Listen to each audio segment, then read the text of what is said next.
Hello friends, என்னடா இது இன்னைக்கு வந்த சோதனை அப்படின்னு சொல்கிற மாதிரி தான் இன்றைக்கி டே இருந்துச்சு. சீக்கிரமாகவே எந்திரிச்சிட்டேனே, நல்லா சன்லைட்டை பார்த்துட்டோமேன்னு ஹாப்பியாக இருக்குல்ல. பிரியாணி செய்யலான்னு பார்த்தா அந்த பிரியாணி தக்காளி சாதம் ஆயிடுச்சு.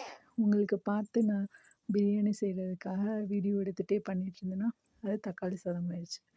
அதுக்கப்புறமா அதோட போராடி போராடி முட்டை இது மட்டும் வச்சு தோசை சால்னா செஞ்சு சால்னா சட்னி மாதிரி ஆயிடுச்சு. அது கொடுத்து அனுப்பிச்சாச்சு.